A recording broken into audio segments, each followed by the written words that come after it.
Hello student, welcome to निके stood. Last video में हमने ट्रायल बैलेंस सीखा था और इस वीडियो में हम लोग उसी ट्रायल बैलेंस से फाइनल अकाउंट कैसे बनाना ये सीखेंगे। लेकिन फाइनल अकाउंट सीखने से पहले हम लोग उसका स्ट्रक्चर देख लेते हैं। फाइनल अकाउंट में हमारा trading, PL and balance sheet आता है, तो पहले हम लोग सीखते हैं स्ट्रक्चर। Let's start. हाँ, सबसे पहले हमारा बनता है ट्रेडिंग एंड पीएल अकाउंट।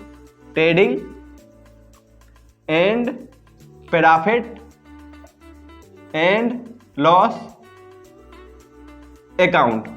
इसमें क्या होता है हमारा कि दो साइड होती हैं, एक होता है हमारा डेबिट और एक होता है हमारा credit side. Particular amount, particular amount. तो अब यहां पे ये हिस्सा होता है हमारा डेबिट और ये हिस्सा हमारा होता है क्रेडिट। डेबिट में हमारा आता है टू परचेस, यानी कि जो भी हम लोग माल परचेस करते हैं वो हमारा डेबिट में आता है, प्लस टू डायरेक्ट एक्सपेंसेस। जो भी हमारे डायरेक्ट एक्सपेंसेस होते हैं, क्या क्या होते हैं एग्जाम्पल, जैसे कि वेजेस, फ्रेट, FREIGST फ्रेट हमारा, factory, light and rent, godown, light and rent.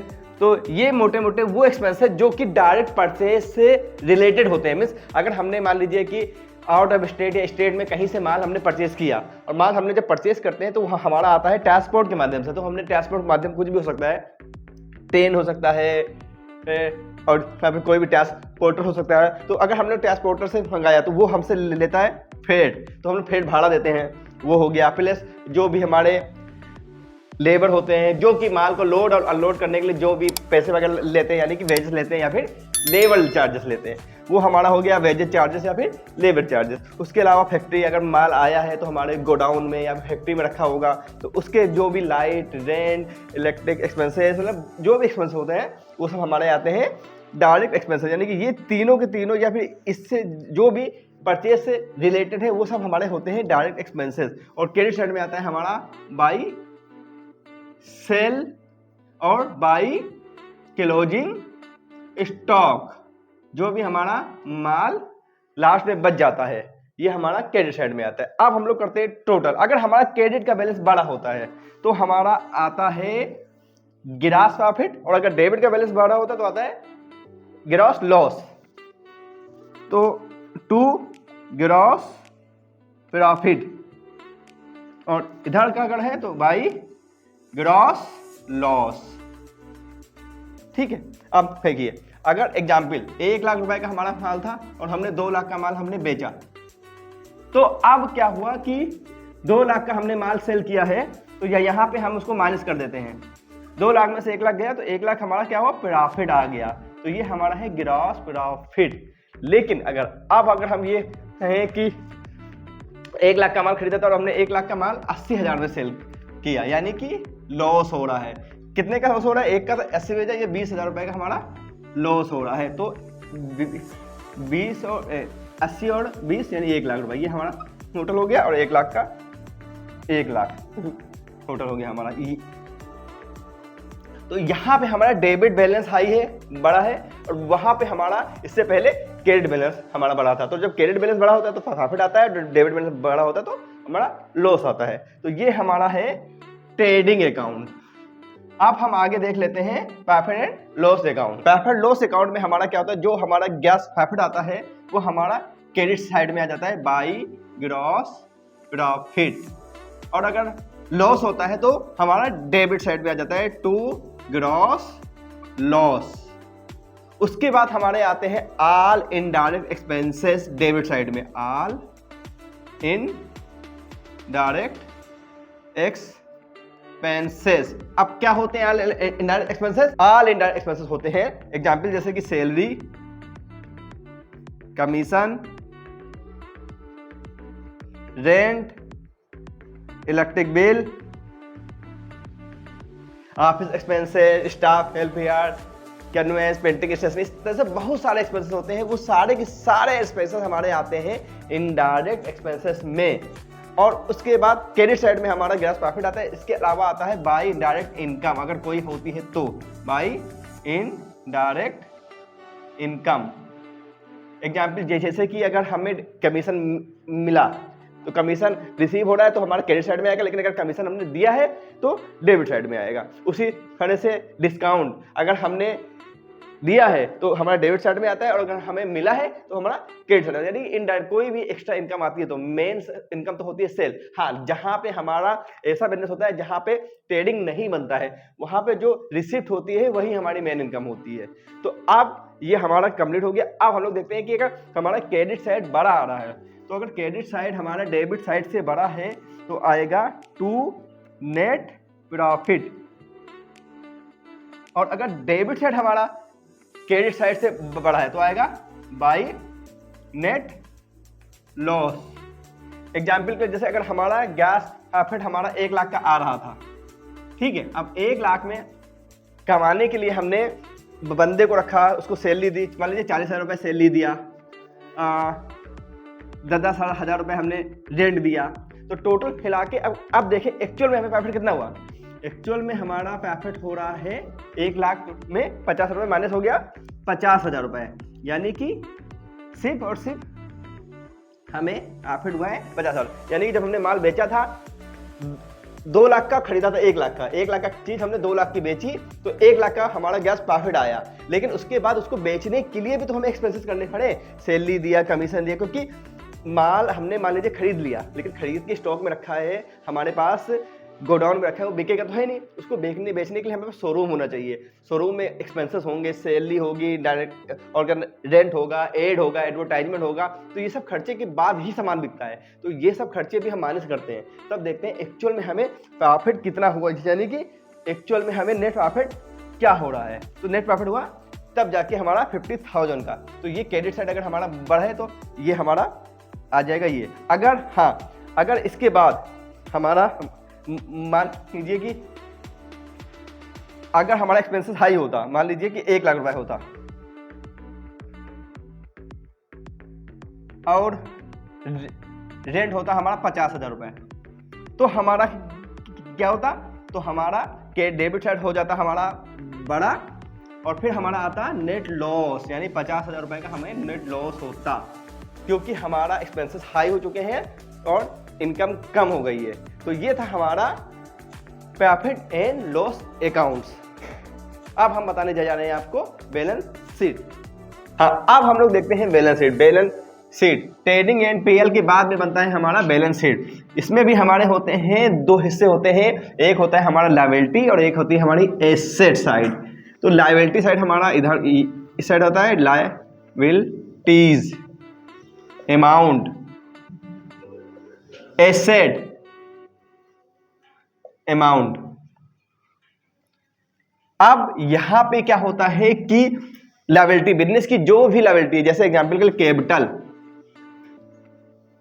Capital business के लिए क्या होती है, लायबिलिटी होती है। हम ऑलरेडी आपको पहले वीडियो में बता चुके हैं, एंट्रीज में बता चुके हैं। हाँ, तो कैपिटल लिखते हैं। कैपिटल में अगर प्रॉफिट होता है, नेट प्रॉफिट, तो हम लोग उसको ऐड कर देते हैं, लेकिन अगर हमारा लॉस होता है तो नेट लॉस हम लोग माइनस कर देते हैं। तो ये हमारी क्या है, बिजनेस की लायबिलिटी साइड में आता है। उसके अलावा जैसे कि सन्ड्री के डिटर्स, यानी कि जिनसे हम लोग माल उधार खरीदते हैं, वो अगर हमने किसी से लोन लिया है तो लोन पेबल। इसके अलावा कोई भी हमारी आउटस्टैंडिंग और पेबल अमाउंट, ठीक है, पेबल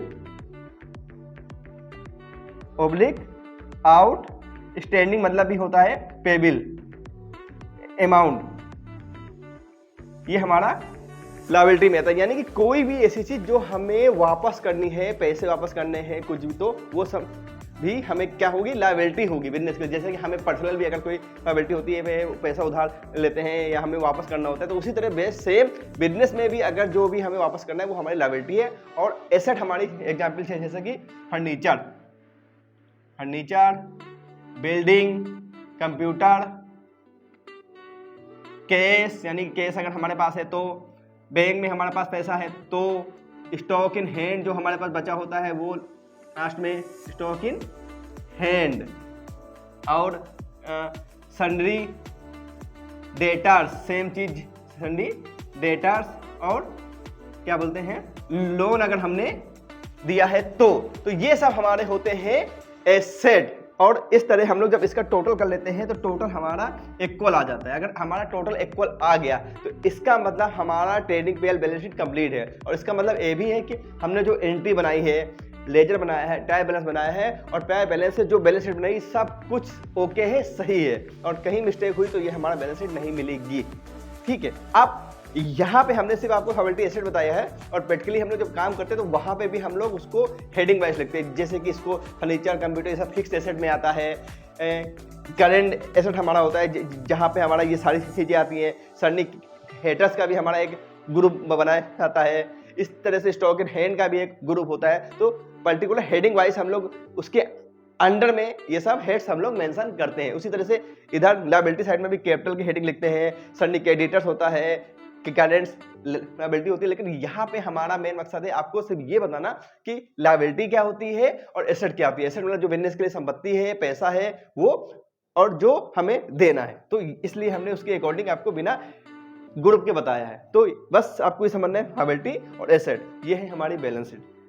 अब हम लोग क्या करते हैं, अब हम लोग देखते हैं जो हमने लास्ट वीडियो में जो ट्रायल बैलेंस बनाया था, तो ट्रायल बैलेंस से बैलेंस शीट कैसे बनाते हैं जिसमें कि आपको क्लियर हो सके। तो हम स्टार्ट करते हैं आपका उस ट्रायल बैलेंस से बैलेंस शीट। हाँ, तो अब हम लोग देखते हैं ट्रायल बैलेंस से बैलेंस शीट। ये ट्रायल बैलेंस आपके लास्ट वीडियो का ट्रायल बैलेंस ये हमारे पास है। अब हम लोग इसी ट्रायल बैलेंस से हमने जो आपको अभी बताया था वीडियो में कि क्या ना फाइनल अकाउंट का स्ट्रक्चर कैसे होता है। अब उसी फाइनल अकाउंट के स्ट्रक्चर पे आपका बैलेंस शीट पूरी फाइनल अकाउंट बनने जा रहा है। देखिए, जैसे सबसे पहले हमने आपको क्या बताया था कि trading and PL account, trading and PL मतलब प्रॉफिट लॉस अकाउंट, ये हमारा बनने जा रहा है। और ये सब किससे बनता है, ये बनता है ट्रायल बैलेंस से। आपने आपको हम बता चुके हैं आपको क्या होता है यहाँ पे, पर्टिकुलर अमाउंट, पर्टिकुलर अमाउंट। तो अब हमें देखना है कि इसमें से ट्रेडिंग के डेबिट में क्या आएगा, कैश आएगा इसमें, नहीं, कैश जाता है एसेट में। अंकित कैपिटल अकाउंट नहीं, ये जाता है हमारा लायबिलिटी में। परचेज, हाँ परचेज में आएगा, तो ये हमारा परचेज इसमें आने वाला है डेबिट साइड में, टू परचेज, क्योंकि वो ट्रेडिंग के डेबिट में आता है। कितना था हमारा 80,000, तो यहाँ पे हमने 80,000 मेंशन कर दिया है, टिक लगा देते हैं। सेल आएगा, हाँ आएगा, लेकिन डेबिट में नहीं क्रेडिट में आएगा, बाई सेल। ये आपको अभी हम स्ट्रक्चर बता चुके हैं, उसी स्ट्रक्चर में आप देख सकते हैं कि कौन हेड कहाँ पे जाती है। ये भी हमारा हो गया। सैलरी आता है इसमें नहीं, क्योंकि ये इनडायरेक्ट एक्सपेंसेस होता है, इनडायरेक्ट एक्सपेंसेस ट्रेडिंग में नहीं आते हैं। तो ये कंप्लीट हो गया हमारा इस ट्रायल बैलेंस के अकॉर्डिंग। 1,20,000 और 1,20,000 हमारा क्रेडिट का बैलेंस हमारा हाई था, तो डेबिट से माइनस होके आया हमारा 40,000 का प्रॉफिट, यानी कि टू ग्रॉस प्रॉफिट। तो अब हमारा यहाँ पे आगे गैस प्रॉफिट हमारा आ जाएगा अपोजिट साइड में, बाई ग्रॉस प्रॉफिट, ये आ गया 40,000। अब हम देखते हैं क्या केस इसमें आता ही नहीं है, अंकित कैपिटल भी नहीं आता, परचेस ऑलरेडी हो चुका है। अब सैलरी हमारा डेबिट में है, सैलरी यहाँ पे आएगा डेबिट साइड में, क्योंकि ये हमारा हो प्रॉफिट लॉस अकाउंट। ट्रेडिंग के ठीक नीचे बनता है हमारा प्रॉफिट एंड लॉस अकाउंट। कितना है 10,000, हमने यहाँ पे 10,000 मेंशन कर लिया, ये भी हो गया। अब हमारा देखते हैं फिर से हमारा क्रेडिट साइड बड़ा है, डेबिट साइड कम है, यानी कि हमें 40,000 रुपए, 40 में गया 10, यानी कि 13,000 का हमें क्या हुआ नेट प्रॉफिट, यानी कि हमें 30,000 रुपए का प्रॉफिट हुआ। तो ये हमारा बन गया ट्रेडिंग, तो ये बन गया हमारा प्रॉफिट लॉस। अब बनेगा हमारा last balance sheet. Balance sheet में आते हैं हम लोग, बैलेंस शीट में फिर दो हिस्से होते हैं आपका, लायबिलिटी और asset. Liabilities amount, asset amount. अब इसमें हमारा क्या आता है, अब इसमें उससे भी दो ही चीजें बचा है। केस हमारा एसेट में जाएगा, केस को हम लोग एसेट में लिख देंगे। कितना था केस, 1,30,000 रुपए था, हमने यहाँ पे 1,30,000 रुपए मेंशन कर दिया। अंकित कैपिटल हमारा आता है लायबिलिटी में, तो हमारा ये आ जाएगा, लायबिलिटी में अंकित कैपिटल अकाउंट कितना है 1 लाख रुपए। तो हमने यहाँ पे इसको हमने 1 लाख रुपए इसको मेंशन कर दिया। अब हमने कहा था जैसे कि अगर नेट प्रॉफिट होगा, ये हमारा नेट प्रॉफिट था, तो ये हमारा इसमें ऐड हो जाता है, ऐड नेट प्रॉफिट कितना था 30,000 रुपए, यानी कि अब हमारा आ गया 1,30,000 रुपए टोटल। ये अब इसको भी टोटल कर लेते हैं और इसको भी टोटल कर लेते हैं, दोनों को हमने टोटल कर लिया 1,30,000 और ये भी आ गया 1,30,000। हाँ, अब हमारा प्रोबेबिलिटी और एसेट दोनों ही 1,30,000 आ रहा है, यानी कि कंप्लीट। यानी कि अब हमने देखा कि हमारा ट्रेडिंग भी बन गया, पेल भी बन गया, बैलेंस शीट बन गया। तो अब हमारा सब कुछ ओके है, मीन्स एंट्री भी ओके है हमारी, लेजर भी ओके है हमारा, और उसके बाद ट्रायल बैलेंस भी ओके था, और उसके बाद हमारी पूरी बैलेंस शीट यानी फाइनल अकाउंट भी ओके है। हाँ, हमारा ये फाइनल अकाउंट ओके हो चुका है। फाइनल अकाउंट को आम बोलचाल में हम लोग बैलेंस शीट भी बोलते हैं, तो ये पूरी कंप्लीट को बैलेंस शीट भी कहा जा सकता है। तो ये हमारा बैलेंस शीट का टॉपिक कंप्लीट होगा। Thank you.